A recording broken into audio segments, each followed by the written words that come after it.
एक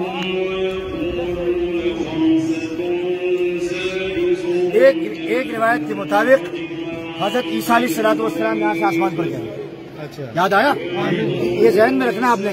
कल एक चीज आएगी और उसको कनेक्ट लिंक करना है, ठीक है? और दूसरी रिवायत के मुताबिक कहाँ से? और ये दोनों रिवायत मुसलमानों की है, ठीक है?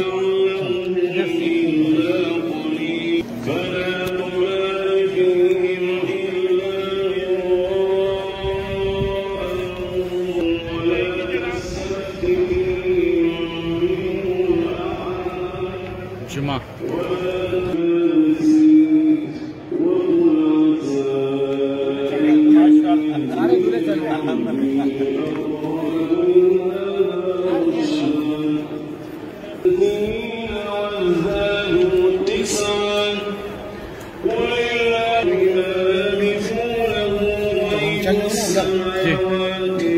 जब आएंगे मैं आपको बताऊंगा तो छोटा सा वो बनाइएगा क्लिप, छोटा सा, लंबा ना करना, मैं आपको बताऊंगा।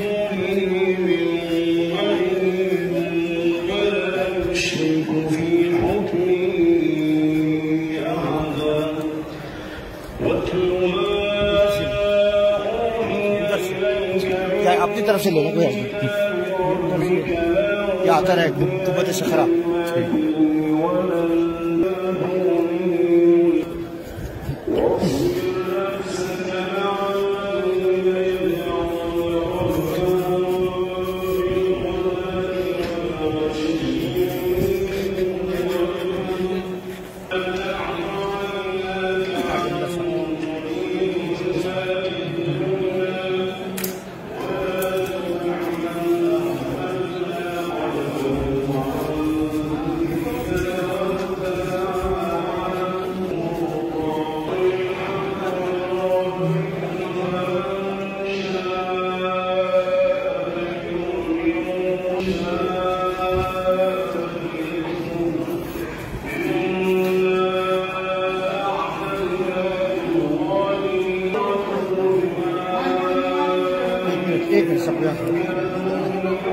वेट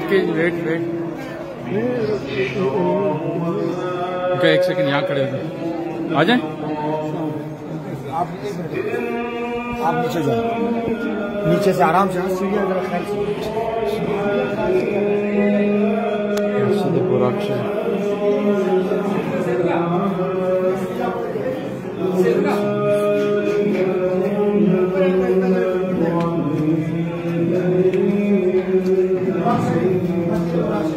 मस्जिद बुराक शरीफ।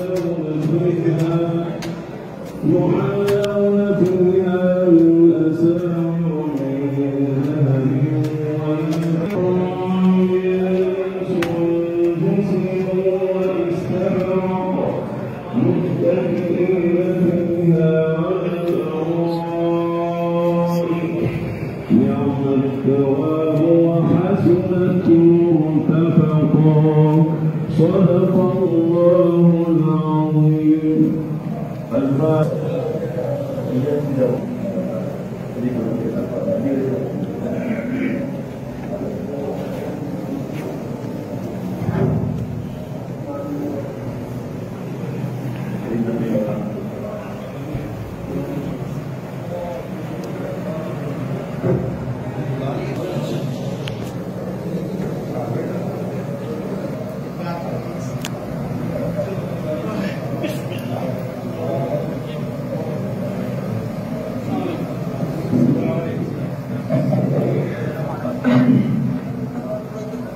بسم الله الرحمن الرحيم.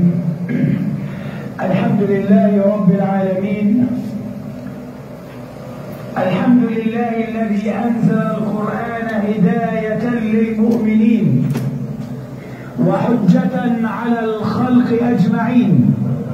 نحمده حمدا كثيرا ونشكره شكرا مزيدا.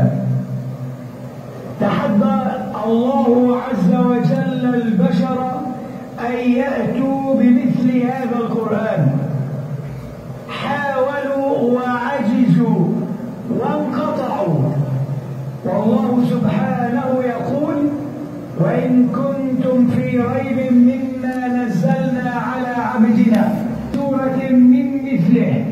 وادعوا شهداءكم من دون الله إن كنتم صادقين.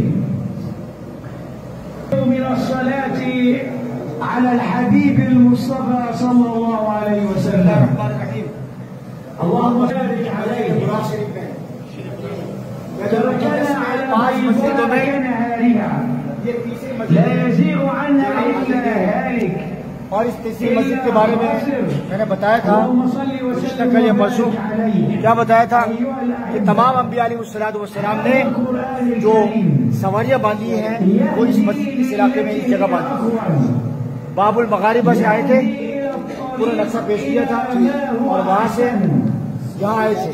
ये पहाड़ी वाली पहाड़ है समझे, और पहाड़ के हिस्से में नीचे गार नुमा एक जगह है। ये वही हजारों साल पुरानी जगह है, इसमें कोई शक की बात नहीं। और 1400 साल पहले